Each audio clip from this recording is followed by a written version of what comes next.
Next on News Talk, AM 1480 WLEA, the Newsmaker Show with Kevin Doran.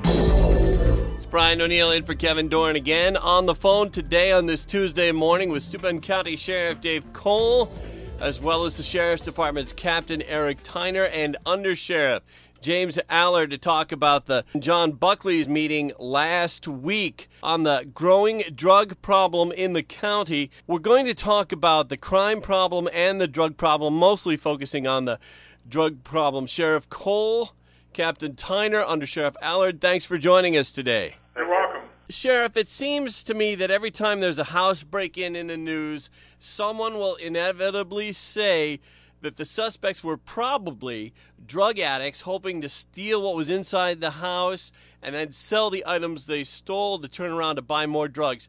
Is that assumption about break-ins usually correct? I'm going to allow Captain Tyner, who runs the road patrol, to answer that question. I don't think that statement is entirely accurate.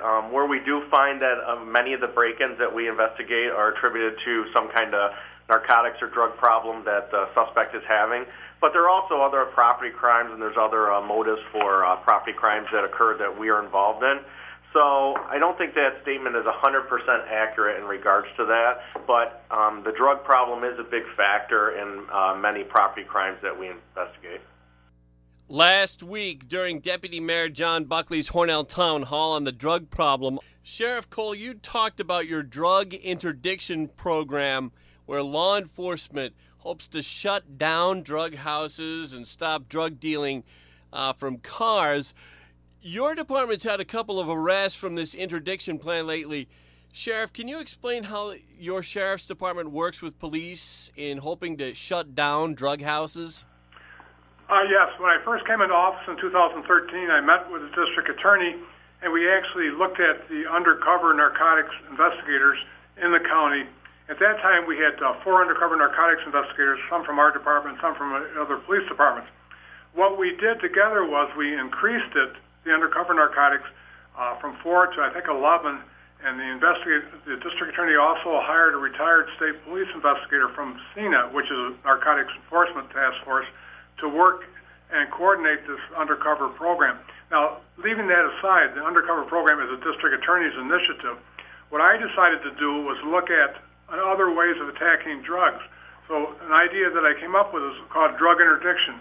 With drug interdiction, what we did was we brought a lot of the troopers, deputies, police department members in, and we had specialists here that train in drug interdiction. What drug interdiction basically is, on vehicle stops, what to look for, what questions to ask, and things to be nosy on to attempt to determine if there's any narcotics involved in the vehicle.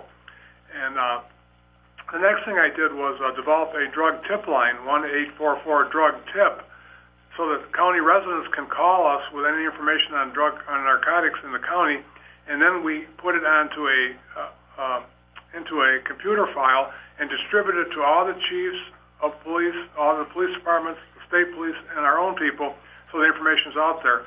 And then lastly, we've already started it as drug interdiction patrols. After we've trained the members on drug interdiction, now we're doing the patrols. What that basically is a minimum of 2 uniformed members in uniformed cars. It could be a deputy and a trooper, a Hornell police officer and a trooper, etc., 2 police officers, to watch residences that we get reports on that there are narcotics involvement going on. And what they would do is if they determine vehicles stopping at a residence and attempting to buy narcotics, they would attempt to stop the vehicle under legitimate causes and interview the person, see what they can see, and question the person to try to determine if any narcotics are on board the vehicle. One of the things that I did to help that out was I increased Steuben County's narcotics dogs, canine dogs, from 1 to 2. So 7 days a week we have a narcotics dog available that can be quickly called to run around the vehicle and see if there's any narcotics involved. Before we do any of our drug interdiction patrols in any of the residences, I want to remark that we also check with the district attorney's initiative and make sure that they're not doing undercover work there. But the drug interdiction patrols, I think, are key in a residential area because you can actually see the patrols. I think it will have a huge impact on narcotic sales in that particular area. And we will go as far as to bang on the door if we can't get anywhere of a drug residence and tell them we know they're dealing narcotics and we're around and we're going to try to make arrests on it. What kind of reaction have you gotten so far when you knock on a drug dealer's door? We did it in Addison, and I'll have Captain Tyner tell you about that because he was down there.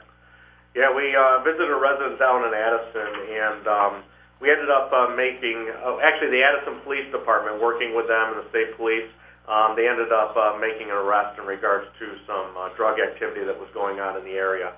And then we also did another one last week up in the town of Tuscarora that is still pending review by the district attorney's office, but we also worked with a police CSERT team came in and helped us process alleged meth lab that was there. So we did end up arresting 3 individuals there that day, not connected to the drug information, but that investigation is still pending with the district attorney. Sheriff Cole, you say that your 2 drug interdiction patrols will stay on a house where it's believed that drug dealing is going on for several hours, monitoring and stopping and investigating anyone who stops to buy drugs. Can you tell us about that? We monitor traffic that appears to be entering residence for narcotics, and our vehicles, police vehicles, will attempt to stop them, usually under probable cause or something in the vehicle and traffic law or some other law that might be covered. And by stopping them, then we can question them, visibly check the vehicle, possibly check the vehicle if they allow us to, or through other reasons, check the vehicle, bring a narcotics dog to the scene, and then hopefully work our way back to the residence where, from information from the car stop, maybe develop a way to get a search warrant or interview the suspect at the residence, but just a number of things to actually harass narcotics sales and people that are stopping at these residences. One thing I want to mention is we do it in the city or village. We include the police department. They can take the arrest. They can take the press release. We're not interested in anything more than doing drug arrests and drug investigations.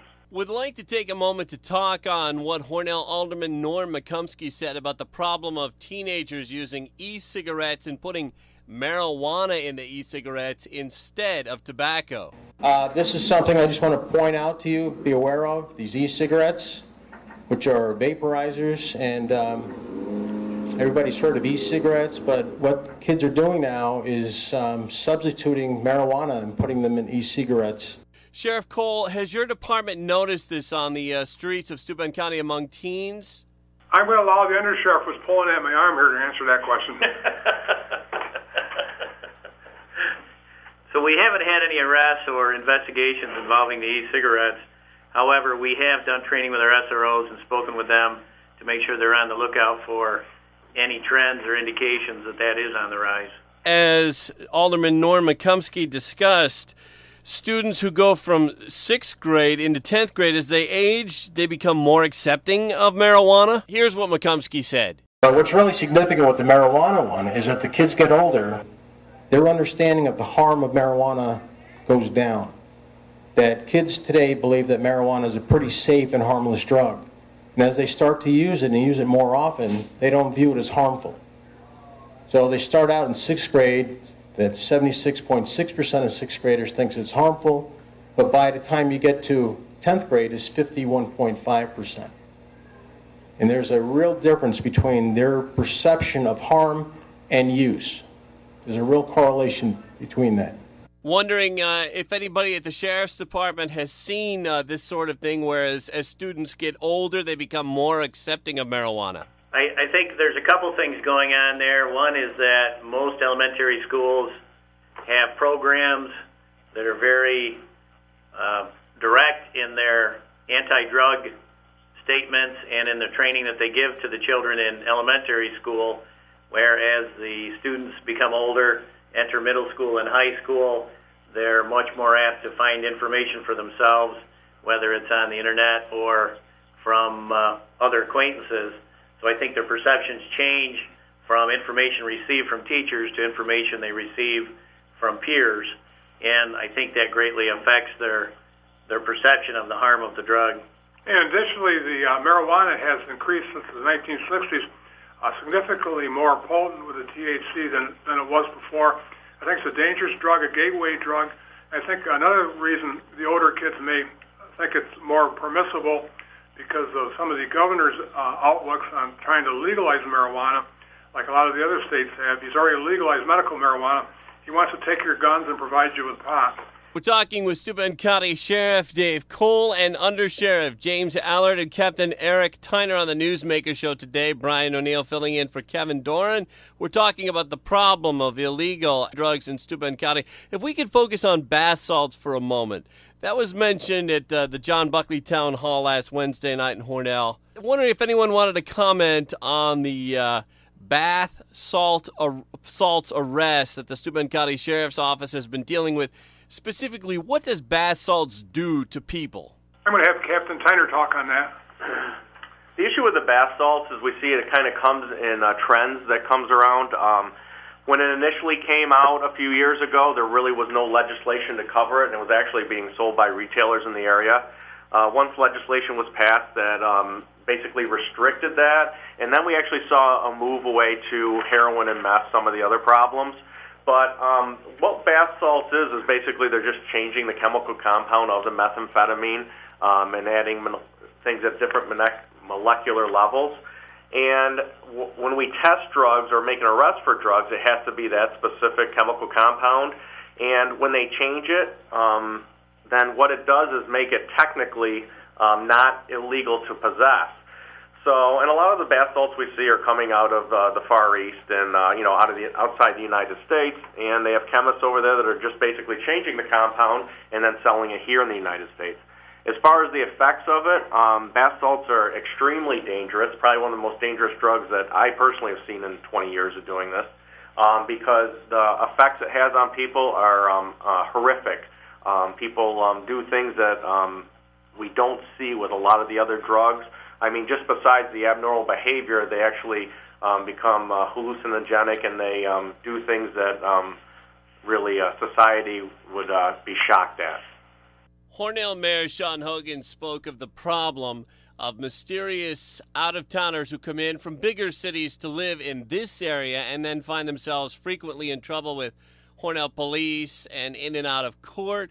Steuben County DA Brooks Baker seemed to think that the only answer to that would come from parole and probation departments. As far as how you deal with the problems wrought by those folks, this is what we're trying to do with this cooperative effort, to give more manpower to the Hornell Police Department without costing you any money, by bringing in deputies, by bringing in DA's office investigators, by utilizing the state police as well, by acting as a group with law enforcement to help out and try to deal with that reality.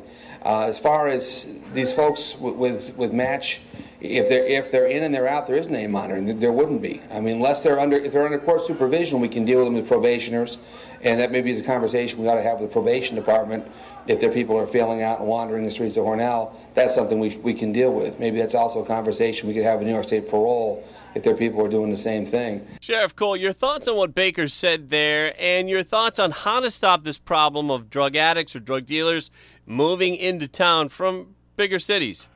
I think that the Sheriff's Office has already set up a detail with probation to actually check probationers to make sure that they're doing the things they're supposed to be doing, working with the probation department and New York State Police. As far as attacking people moving in and the drug problem, I go back to my drug interdiction program. I believe that the undercovers with the district attorney's office has improved.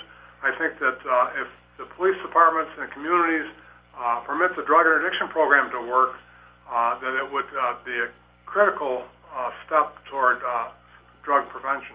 DA Brooks Baker also talked about the proposed anti-drug legislation that the Steuben County Legislature is working on passing, that Baker says he hopes will make drug dealers poorer by taking their money away from them that they catch them with on the scene and giving the drug money to law enforcement. We have a new package of laws, local laws proposed out there, so that if we catch somebody after they've already sold all their drugs and what they have in their pocket is $5,000 or $6,000 in cash and just a little bit of cocaine or a little bit of bath salts, we can take their money as well. So we are actually trying to be more aggressive in that area. That money goes back into law enforcement, goes back into prosecution. Under Sheriff Allard, your thoughts on that? The whole drug business, especially for these people that are coming from different localities, is an economics-based issue. The more we can do to make it more expensive for them to do business here, the better off we're going to be in discouraging their business here. Right now, they can sell drugs in our county for approximately 20 to 30% more profit than what they can sell it in inner city Rochester or Philadelphia or Buffalo, so that makes us an attractive area for sales. It's also attractive for up-and-coming salesmen to come in here and set up business. So what the DA's office is trying to do with their forfeiture law and with their social hosting law is to make it more expensive for them to do business here and hopefully discourage new folks from coming in.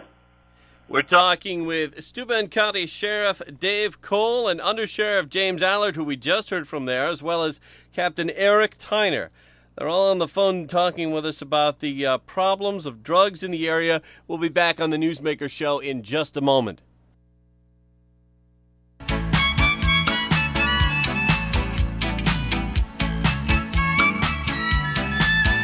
Last week there was a town hall in Hornell about the drug problem in Steuben County. On the line with us to discuss that, and we hear the sound bites from that meeting last week, Steuben County Sheriff Dave Cole, as well as Under Sheriff James Allard and Captain Eric Tyner. On the topic of heroin, how big a problem is that in Steuben County? We've actually seen heroin come back quite a bit more in the past 6 months or so. And again, it kind of goes back to with the bath salts and the meth. You just see different trends come through for a different time period. I mean, you always have the staples that we seem to encounter with cocaine and crack cocaine. But heroin, for a long time, we didn't see a lot of it, but it is becoming a bigger problem around here now. On meth labs, State Police Captain Kevin Riley talked at John Buckley's town hall about the dangers. It can be a very volatile substance. I know there were several different methods of making it, and some of the old ways were actually could be hazardous, explosive, and we've seen a lot of injuries because of it. We've had a couple of meth factories that we caught this year in Steuben County. A lot of that was from the tip line and such like that. I mean, I guess meth, just like bath salts, is very dangerous. We've seen a rise in it lately, as with the other drugs, and it's very easy to make now. The methods that they're using seem to be from a small one-pot method where you can stick it all in a container, drive it around, make your meth, and then move on. Captain Riley there. Meth labs in Steuben County. Captain Tyner, your office's experiences with meth arrests in terms of the behavior of those under the influence of meth. Methamphetamine, again, is a very dangerous substance. When we encounter individuals under meth, it actually depends on what stage they're in and what their tolerance is to it. It's really kind of hard to categorize any meth as well as any drug in what we see from any one individual. But again, we see behavior that is really outside the norm of what you see with normal narcotics. During the John Buckley town hall last week, a person in the audience complained that criminals are back on the streets too quickly. District Attorney Brooks Baker had an answer for that seemed to make a lot of sense. He brought up the topic of the Rockefeller drug laws, the old 1970s anti-drug laws that are now pretty much off the books. The DA spoke of how drugs are now treated as an addiction problem more than a crime. Albany, we used to have the Rockefeller drug laws in New York State, which were the toughest in the country. We lost those in 2006, I think it was, and ever since then, folks are getting out of jail very, very fast, and it's very frustrating for us. Our judges can't do much more. The sentences are shorter than they used to be, and that's our frustration. I think your city court judges are dealing with these people in very effective ways as well, both here in Hornell and in Corning. Our local court judges, too. We're dealing with misdemeanors. We're putting folks in drug court. We're putting people on probation. We're putting them in jail. But the problem is they're getting out, and they've got a problem. What we have to do is stop folks from bringing drugs into our community. So Baker says the answer there is to prevent drug dealers from coming in. Sheriff Cole, how do you achieve that?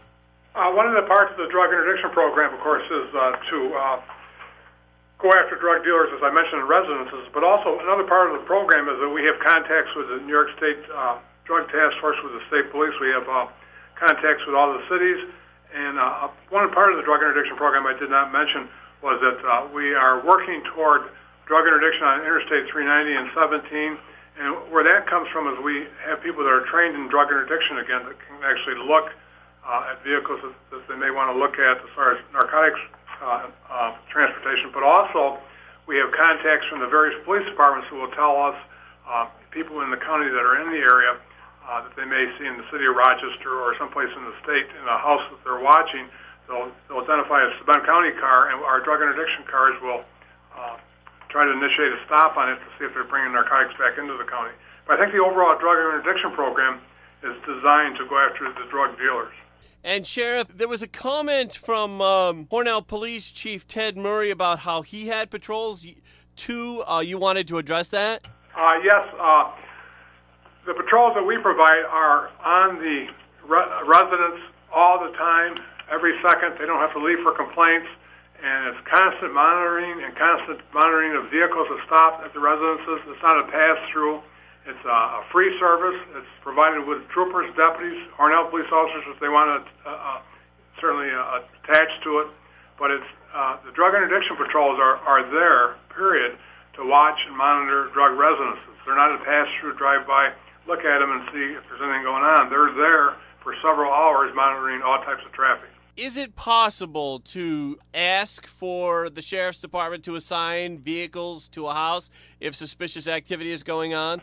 Yes, and I have to be careful because this program has just started up, and we actually have, I believe Captain Tyner said 30 residences already that we're listed to watch. So even though we get information on a residence, it may happen right away or it may happen in a sequence according to what is available as far as manpower and the ability to do it right away.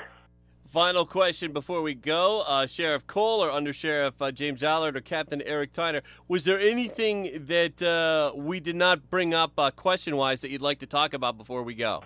Yes. One thing, finally, that I have in my pamphlets that we've done up and passed from is I've talked to all the school superintendents, and what I want to do is I want to get the drug tip line, 844-DRUG-TIP, or the www.844-drugtip.com internet site up, but we want to get it out to the public, and we want to do it through pamphlets, TV and radio ads, and also street signs.